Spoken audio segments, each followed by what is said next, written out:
Shalom, selamat pagi, saudara-saudara yang dikasihi Tuhan Yesus Kristus. Selamat berjumpa dalam renungan pada pagi hari ini. Doa dan harapan saya, saudara semua ada dalam keadaan yang baik, penuh sukacita dan berkat-berkat Tuhan. Sebelum kita mendengarkan renungan firman Tuhan, mari sama-sama kita berdoa. Bapa kami yang di surga, Bapa dalam nama Tuhan Yesus Kristus, pagi hari ini kembali kami datang di hadirat-Mu, mengucap syukur karena segala berkat kebaikan Tuhan yang Tuhan sudah limpahkan dalam kehidupan kami. Kami boleh bangun kembali pada pagi hari ini dengan kekuatan, kesehatan, dan berkat Tuhan. Semua ini kami percaya adalah kemurahan Tuhan dan ada maksud-Mu yang baik bagi kami. Saat ini kami mau mendengarkan sabda firman-Mu. Urapi setiap kami ya Bapa, agar kami dapat mengerti akan kehendak-Mu. Dalam nama Tuhan Yesus kami berdoa. Haleluya, amin. Saudara yang dikasih Tuhan, nats Alkitab kita pada saat ini terdapat dalam Injil Matius pasal yang ke-26.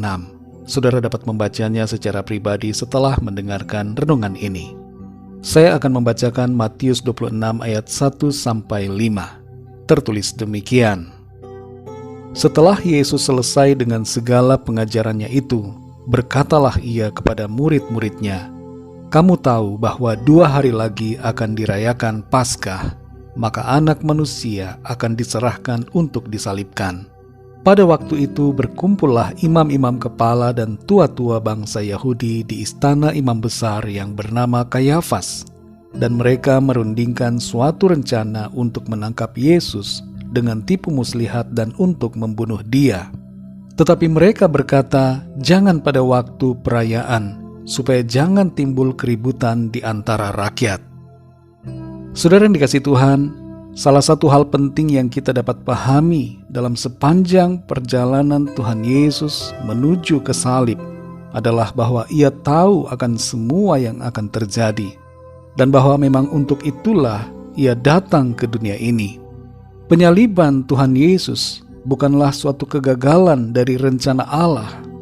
Kematiannya bukanlah sebuah kesalahan perhitungan, tapi salib adalah komitmen kasih dari Tuhan Yesus untuk penebusan dan pengampunan kita. Tuhan Yesus tidak menghadapi kematiannya secara sembarangan. Dia tahu bahwa Dia akan ditolak, dicemooh, dihina, dan diperlakukan dengan tidak semena-mena.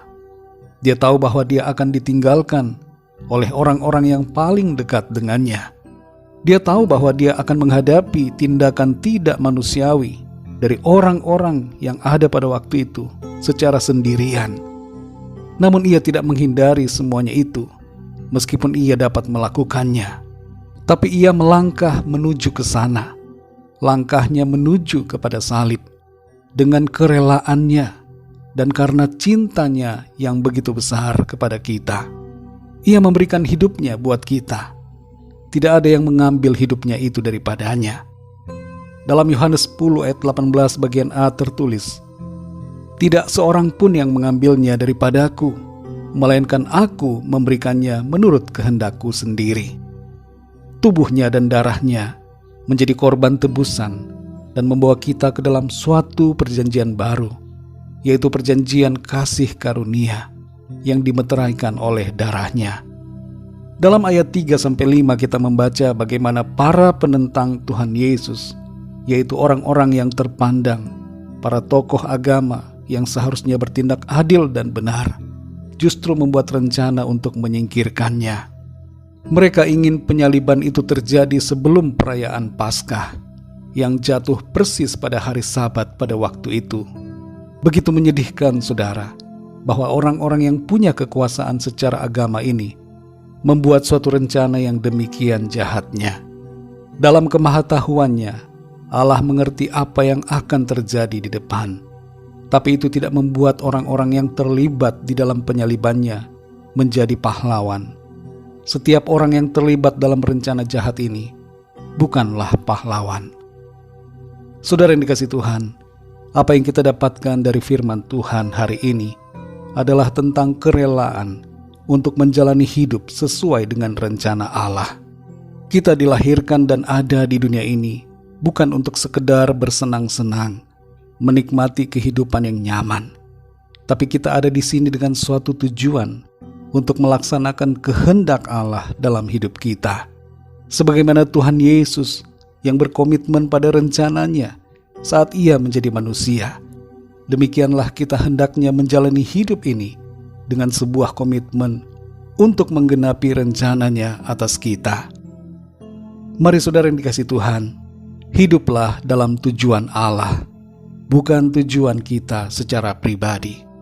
Dalam segala hal yang kita kerjakan, dalam profesi kita masing-masing, dalam status dan keberadaan kita, mari kita berjalan dalam jalan salib-Nya dengan hati yang rela dan penuh sukacita. Dalam Matius 10 ayat 38, Tuhan Yesus berkata, "Barang siapa tidak memikul salib-Nya dan mengikut Aku, ia tidak layak bagiku." Mari kita berdoa. Bapa kami yang di surga, Bapa dalam nama Tuhan Yesus Kristus, kami bersyukur untuk firman-Mu yang sudah kami dengar, kami baca dan kami renungkan pada saat ini. Firman-Mu yang memberikan kami pengertian bahwa kehidupan kami ini adalah hidup yang bertujuan untuk menggenapi rencana-Mu, tujuan-Mu dalam hidup kami. Seperti Engkau ya Tuhan, yang datang ke dunia karena kasih-Mu untuk menebus dan menyelamatkan kami. Engkau rela melangkah menuju ke salib.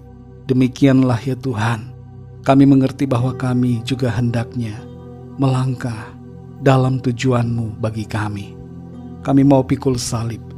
Kami mau mengikut Engkau ya Tuhan Yesus. Kami mau berjalan dalam pimpinan-Mu dengan hati yang rela dan penuh dengan sukacita. Ajar kami ya Tuhan, agar kami tidak mengikuti keinginan kami sendiri, tapi kami mengikuti keinginan-Mu ya Allah. Berkati kami di sepanjang hari ini, dalam segala aktivitas kami. Dan kami berdoa bagi yang sedang dalam keadaan sakit dan dalam pergumulan, agar Tuhan menjamah, memberikan kesembuhan, kesehatan yang sempurna, dan nyatakan pertolongan-Mu dan mujizat-Mu bagi setiap mereka. Terima kasih Bapa, dalam nama-Mu yang kudus, nama Tuhan Yesus Kristus, kami sudah berdoa dan mengucap syukur. Haleluya. Mari sama-sama kita berdoa doa Bapa kami. Bapa kami yang di sorga, dikuduskanlah nama-Mu, datanglah kerajaan-Mu, jadilah kehendak-Mu di bumi seperti di sorga. Berikanlah kami pada hari ini makanan kami yang secukupnya, dan ampunilah kami akan kesalahan kami, seperti kami pun mengampuni orang yang bersalah kepada kami. Dan janganlah membawa kami ke dalam pencobaan, tetapi lepaskanlah kami daripada yang jahat, karena Engkaulah yang mempunyai kerajaan, dan kuasa dan kemuliaan, sampai selama-lamanya. Amin. Terimalah berkat Tuhan. Tuhan memberkati engkau dan melindungi engkau. Tuhan menyinari engkau dengan wajah-Nya dan memberikan kasih karunia. Tuhan menghadapkan wajah-Nya kepadamu dan memberikan damai sejahtera. Berkat anugerah dari Bapa Surgawi, cinta kasih karunia dari Tuhan Yesus Kristus, dalam persekutuan dan penghiburan Roh Kudus, menyertai kita semua, sekarang ini dan sampai selama-lamanya. Dalam berkat nama Tuhan Yesus Kristus. Haleluya. Amin. Puji Tuhan, saudara yang dikasihi Tuhan, saya percaya firman Tuhan menjadi berkat dan kekuatan buat saudara semua. Dan Roh Kudus akan menolong saudara untuk lebih lagi memahami kebenaran firman Tuhan. Tuhan Yesus memberkati saudara semua. Sampai jumpa dalam renungan yang berikutnya. Haleluya.